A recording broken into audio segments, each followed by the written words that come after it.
Depression can happen to anybody, and certainly in my life, I felt that I needed help with certain things. I knew where support was, but I wasn't always quick to grab that support.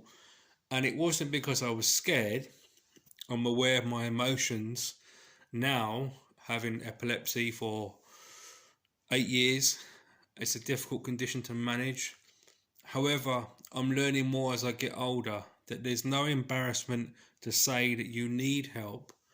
And if somebody is offering you free advice, consultancy, or you're not sure whether to open up about something because you feel uncomfortable, as long as you choose the right person and the professional, ideally, there is nothing really gonna not stop you but harm you in that way, because it does more harm to your mental health if you don't open up about how you're feeling.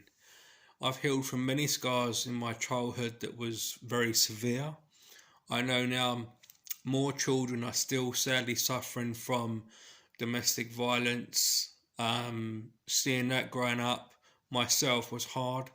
Um, it is difficult, but we need to get into an age where we look after our children more, care about them more. I don't mean from a parent side, but from a society side, and we all need help sometimes. And I just think we need to have a lot more open conversation about depression in adults and children, particularly. So we're all there to help.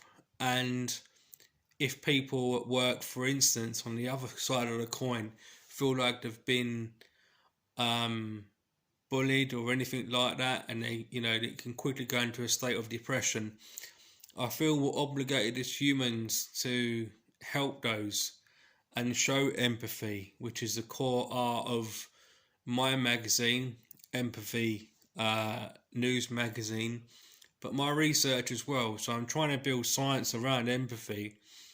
But I've just been reading a bit of Daniel Goleman's work in emotional intelligence. You've got to be aware of your emotions. You've got to be aware of how how you're thinking, what you're thinking, why you're thinking.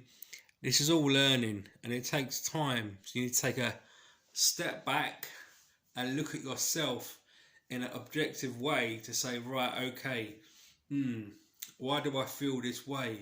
And then step forward and rationalize your thoughts. And I think unless we start doing that more as humans, we're never going to increase our performance in terms of mental well-being.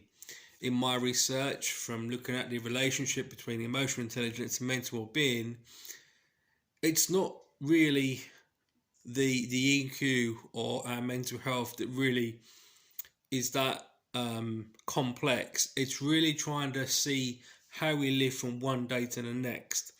I've learnt more from my lived experience than from my research, but I know that when I look at humans today and my childhood, for example, there's lots of gaps in there, and to close the gaps, to try to simplify our feelings of around how we look after our bodies, our minds, more importantly, is just to take one step at a time. It's a bit of a cliche to say, you know what, take one step at a time, one day at a time. It does work. You've got to get into the right frame to do that, the right mindset.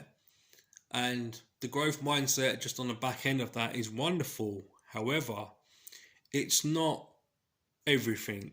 Okay, so I think we need to learn how to slow down more, and I think that really will help depression levels across the globe, because depression is a killer, and it's on the I haven't looked at no data recently, but it's certainly it's causing a lot of harm to people, especially in children, for different reasons. We've had COVID, we're still going through it, people are sadly still dying.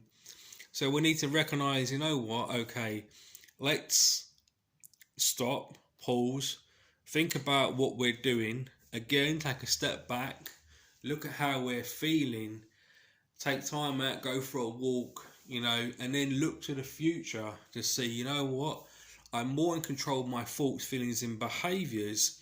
Now I understand, not exactly where I'm meant to be in life, but I know how to manage my emotions. And it's, life is like a roller coaster. We all get there at some stage, depending what age you are. Life is about learning and reflecting. And the more we reflect upon our feelings in the moment and looking to the past, more importantly, how we deal with stuff in the future. Because if you've got a mindset of, I've been through a lot, but I recognize that I've had treatment, I'm good, I'm not perfect, I'm going to make mistakes. My friends are supporting me, I'm supporting them. I feel like I want to help more people. That's a good spirit, that's a good mindset, that's good motivation. And I think the more we can do that in this world, we're going to live in a better place. So, I'm Stephen Fahey here with you on social media, just promoting good mental health, as we all should have good mental health, but it's our responsibility first, foremost, ourselves. And then when we start to recognize our thoughts, feelings, and behaviors more, that's our emotional intelligence, we turn around and we help the next person. Thanks for watching. Subscribe or follow me here on LinkedIn and other platforms. Have a good day. Have a great weekend. Bye for now.